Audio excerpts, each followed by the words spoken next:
Hi class, how are you? Tudo bom com vocês? Espero que sim. Então, na aulinha de hoje, a gente vai aí dar uma revisada no conteúdo que vai cair na avaliação de recuperação que será amanhã, né? Para quem ficou em recuperação ou ficou na opcional e optou por fazer a avaliação, o conteúdo é basicamente o mesmo conteúdo da unidade.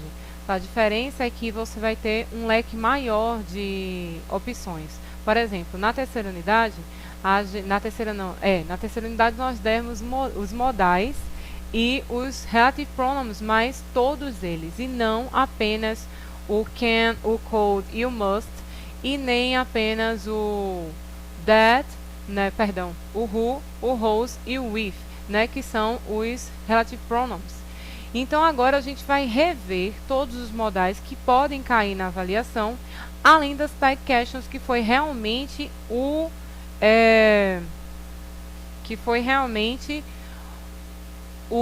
assunto que nós estudamos. Então vamos lá. Eu preferi gravar por aqui em vez de gravar pela aula, porque estava dando problemas, então eu preferi gravar a aula pelo aplicativo que eu já conheço, tá bom? Então vamos começar, certo? Gente, para a gente relembrar, a gente tem que lembrar que os modais, eles são verbos, né, auxiliares utilizados para complementar ou mudar o sentido do verbo principal nas frases, certo? Por esse motivo, eles são chamados de modais auxiliares também.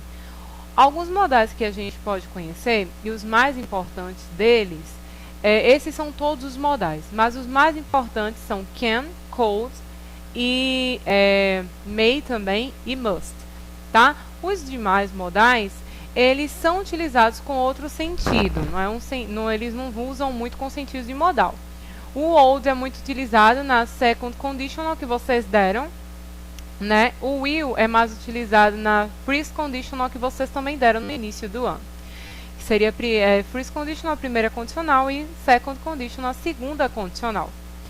Tá? Os outros, eles são modais que aparecem, mas não são tão utilizados quanto os que eu já mencionei, que é can, could, may, must e can, could, may, must e só, acho que são esses só, certo? Os outros, o will e o would, são utilizados também, mas mais como segunda condicional e primeira condicional, não no normal dos modais, tá bom? Vamos lá ver agora os significados. Gente, o can que eu falei para vocês, a gente vai focar mais nos principais, mas vou falar um pouquinho de todos. O can, como eu falei para vocês, significa pode ou consegue. Ele é utilizado mais em expressões para expressar permissão, capacidade, habilidade e possibilidade, tá? Permissão seria, vou dar um exemplo só, I can go to the toilet, quer dizer, eu posso ir no banheiro, to the bathroom, eu posso ir no banheiro, to the restaurant, que significa banheiro em várias diferentes expressões, no caso. É mais pela questão de local. Restroom seria banheiro público, bedroom seria o banheiro da sua casa, um banheiro que você conhece, toilet seria um banheiro no geral, tá bom? O could significa poderia, pode, consegue. Ele também é utilizado para expressar permissão, habilidade e possibilidade, né? Aí nós temos aí, eu vou usar agora como habilidade, seria she could early sing when she's hers 4. Significa, ela já conseguia cantar quando tinha 4 anos, tá? Isso é só alguns exemplos para a gente perceber, tá? Temos também o should e o would. O should não é tão utilizado, ele é mais, em vez do should, o pessoal usa mais o could, né? Mas a gente pode, no caso, fazer a alteração de qualquer um dos dois. Ele não tem nenhuma diferença muito grave, apenas é questão de formalidade mesmo. Se você quiser usar o should, se você quiser usar o could, fica a seu critério.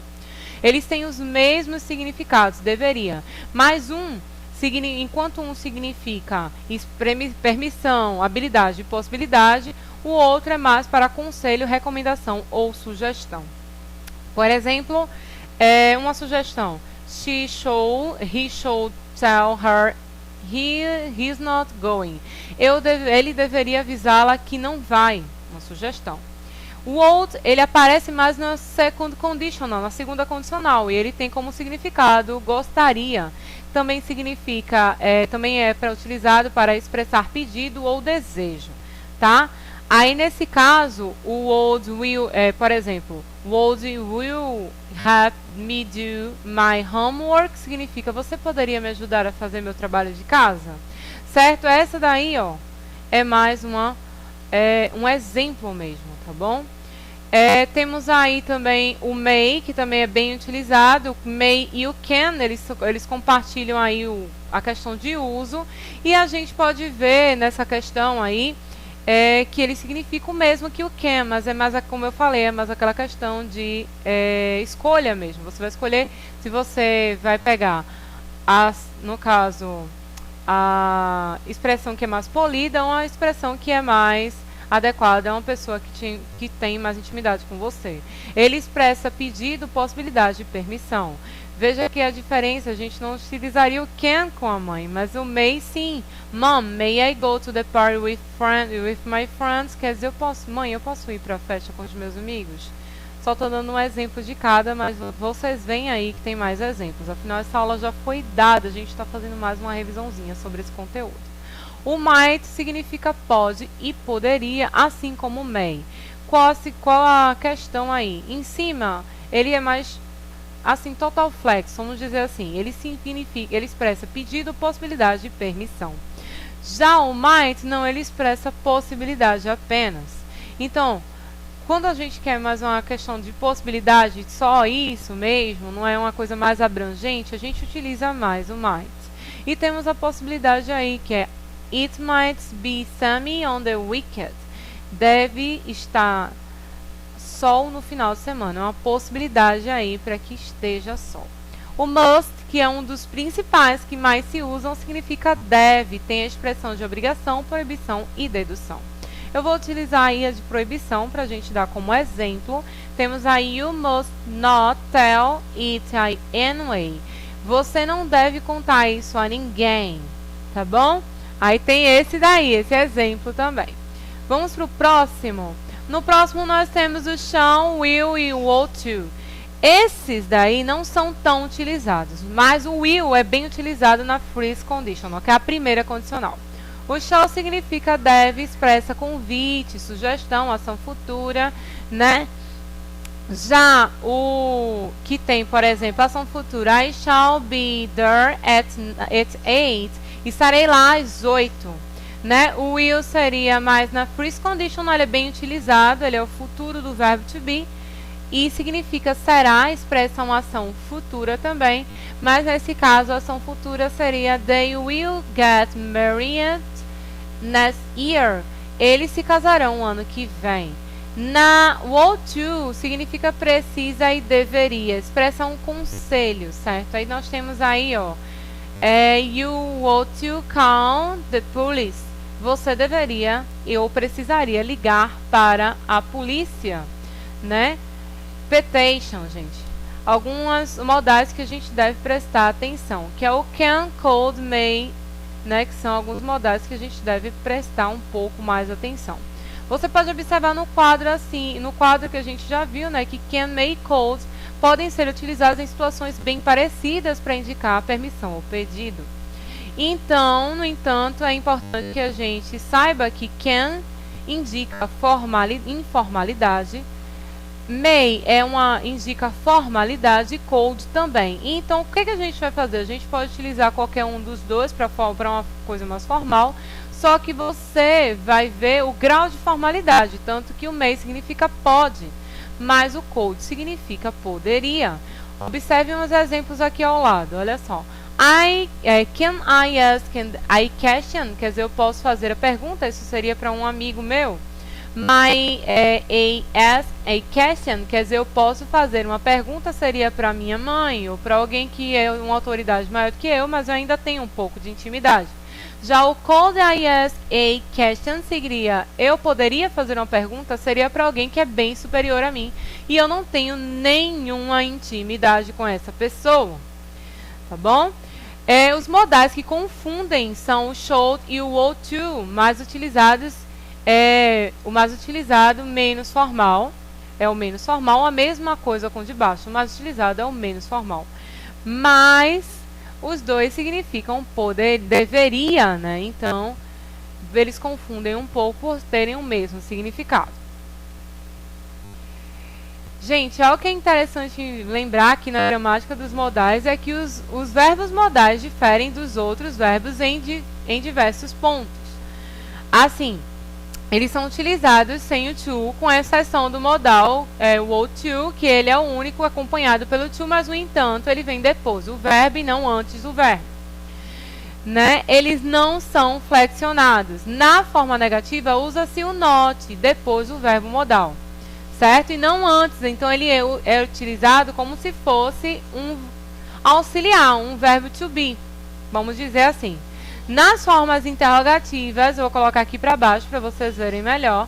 Na forma interrogativa, o verbo modal precede o sujeito, ou seja, ele assume real o valor do verbo to be, tá bom? Vou colocar aqui porque eu acho que não vai precisar mais. E a gente vai para a próxima página. Gente, esses são os exercícios que a gente fez, mas eu não vou passar eles aqui. A gente vai então para a próxima página.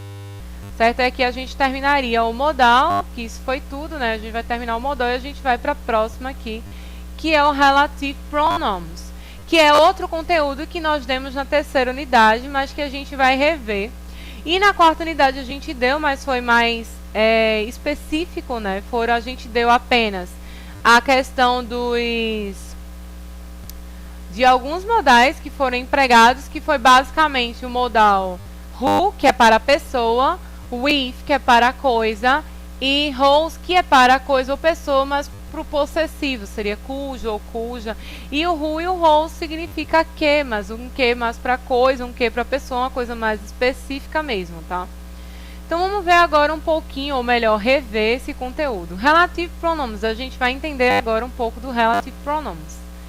O que é Relative Pronoms? Só para a gente relembrar, os pronomes relativos em inglês, ou Relative Pronoms, são palavras utilizadas como sujeito ou objeto em relação ao verbo principal. No caso aí, na frase, eles fazem referência a um termo que já foi citado anteriormente. Por isso que é Relative Pronoms, um pronome relacionado a algo já mencionado. Quando eles exercem a função de sujeito, os pronomes relativos vêm acompanhados por um verbo. Por sua vez, se exercem a função de objeto, são seguidos por um substantivo ou pronome. Vamos ver um pouquinho da tabela aí dos Relative Pronoms? Vê, gente, esses são alguns, acho que tem mais até, dos Relative Pronoms mais utilizados, tá?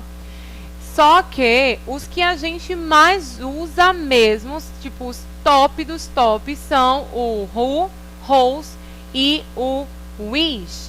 Que eu já expliquei, né? Que o who é para pessoa, que significa quem ou qual, e que também, tá?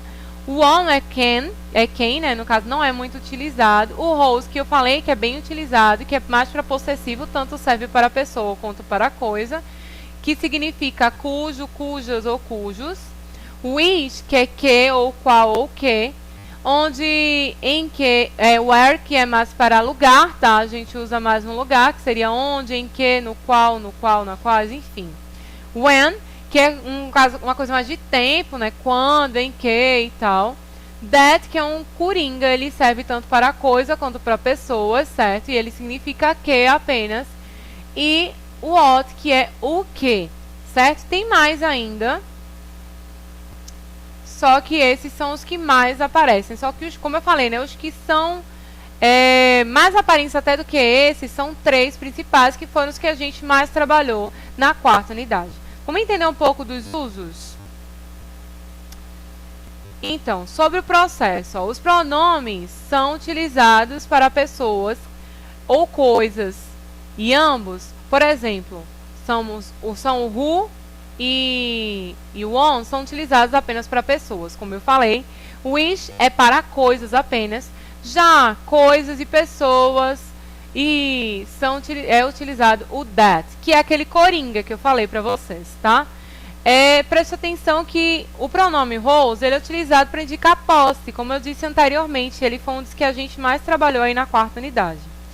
Isso vale tanto para pessoas quanto para coisas. Então, pode ser tanto posse de pessoa quanto posse de coisa. Então, para a gente perceber qual se vai utilizar esse de posse, a gente precisa realmente dar uma olhada na construção e na transliteração da frase, né? O pronome where faz referência a lugares. Eu falei isso assim que a gente viu a tabela. Assim como também a gente pode ver aí o where, o when, que é para tempo, como eu falei também para vocês, e o when, né, e o that, perdão, what, né, é algo que o sujeito, é algo em relação ao sujeito ou objeto da frase.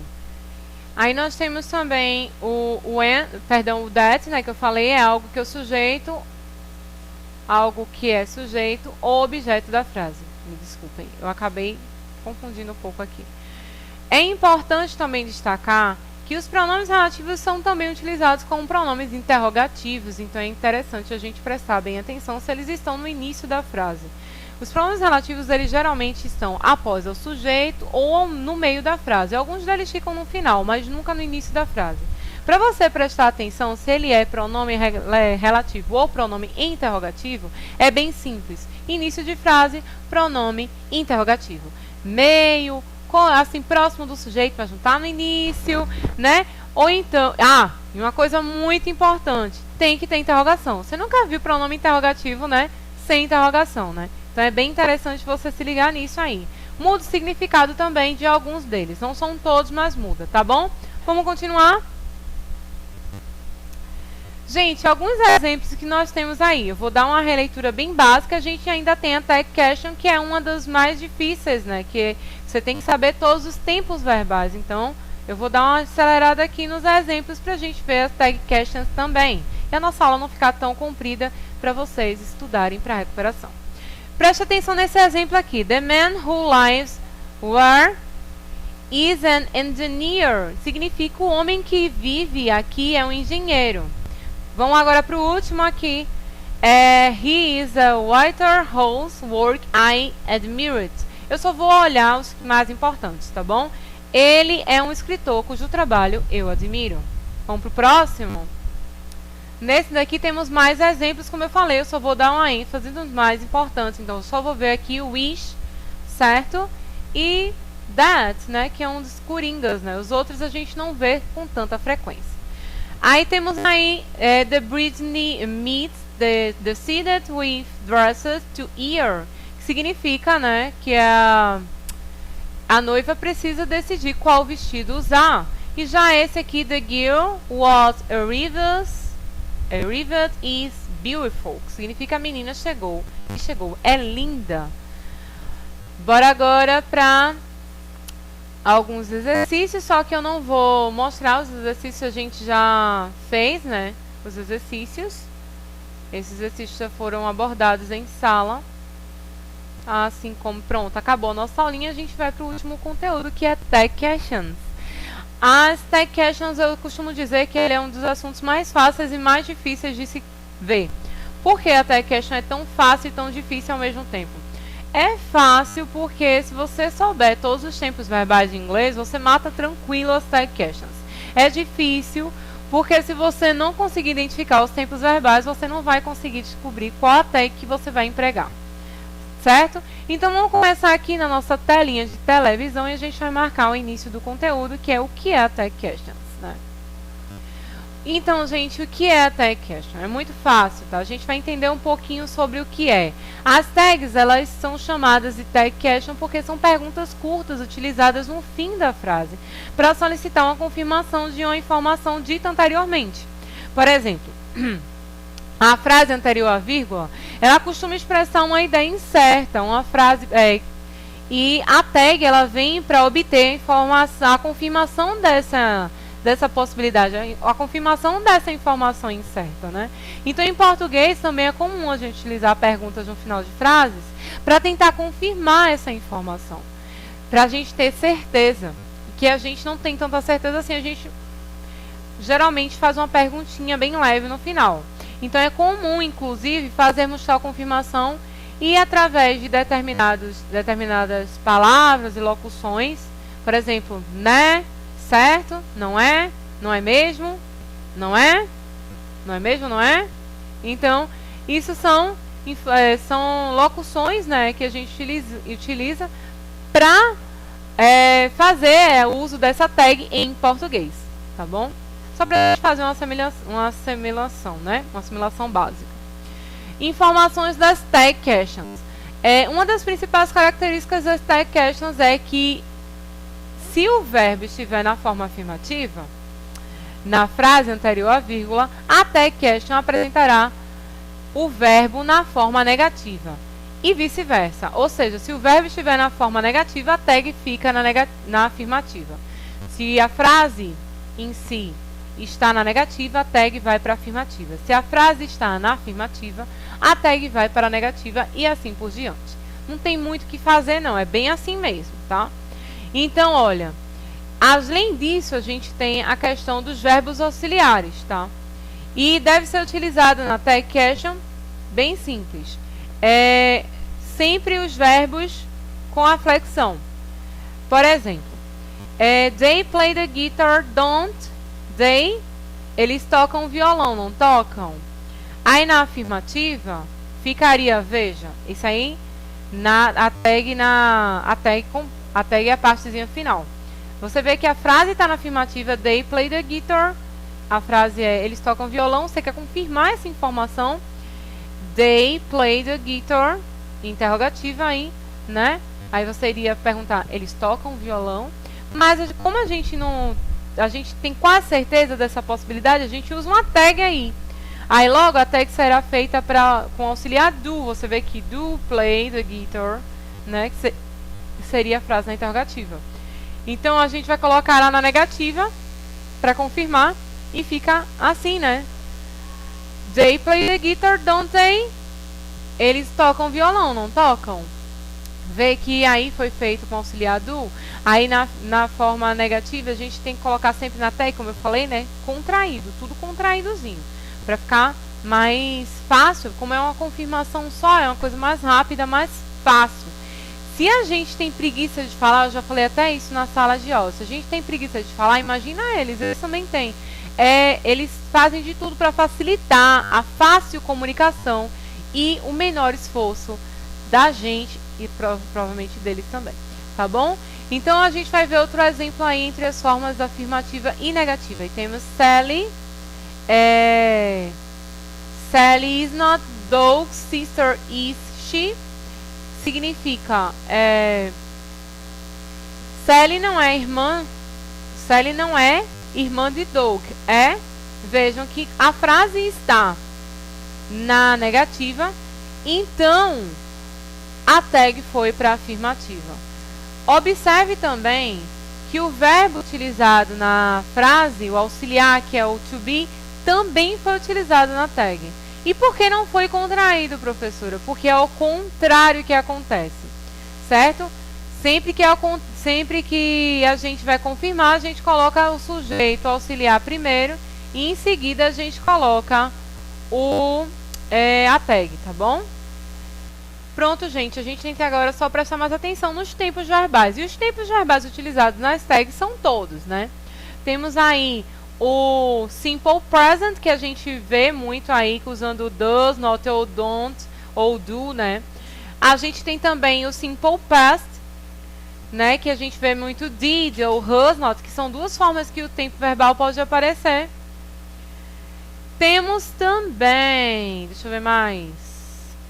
Temos também o going to, que ele não aparece muito, mas aparece.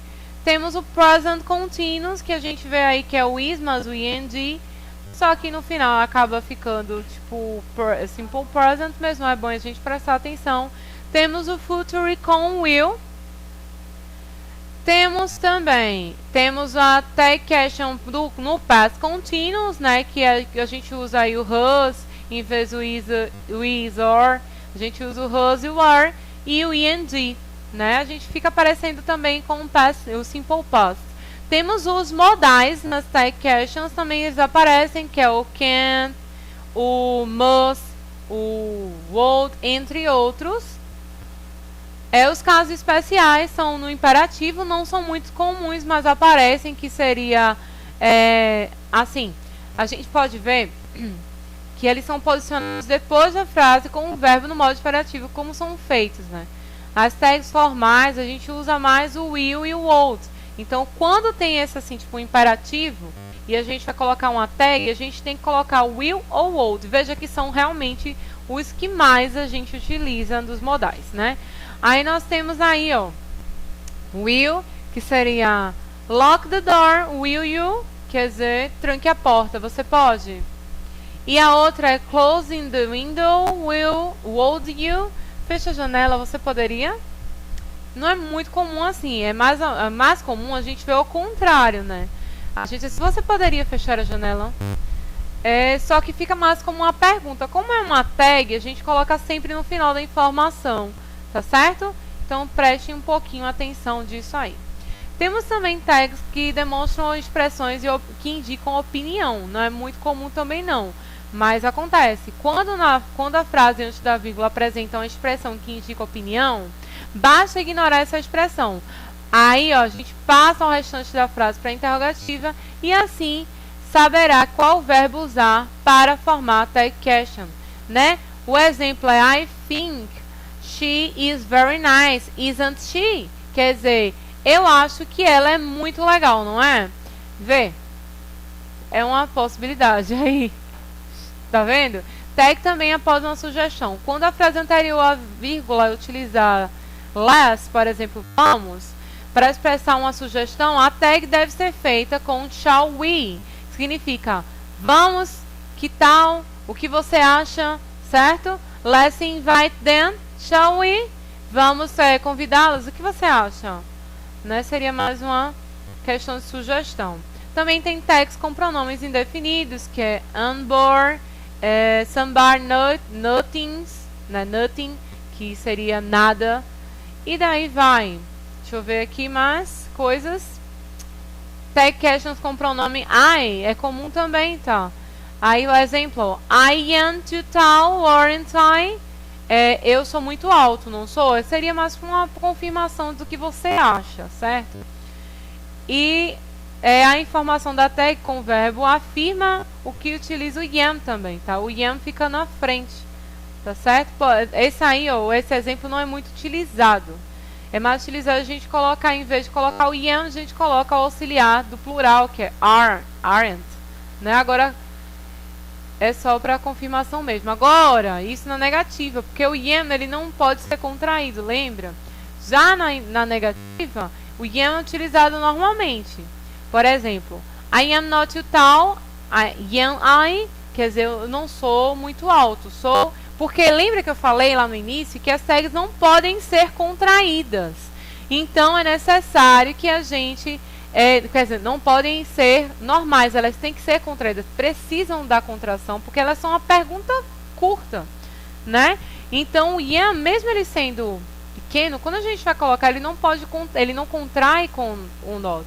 E não dá pra gente colocar I am, porque é uma interrogativa, então vai pra frente, né?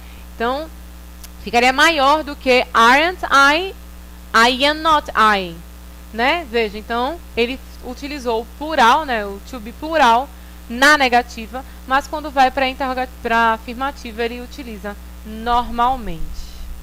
As questões a gente não vai precisar ver. Bom, gente, por hoje foi só. Espero que vocês tenham gostado, tenham entendido, para fazer a provinha de amanhã tranquilamente. Quem ficou em recuperação e quem ficou na opcional, caso queira fazer, já tem o conteúdo todo aí, a gente reviu tudo direitinho. E é isso, gente. Fiquem com Deus, um cheiro bem grande. Kisses of the Teacher.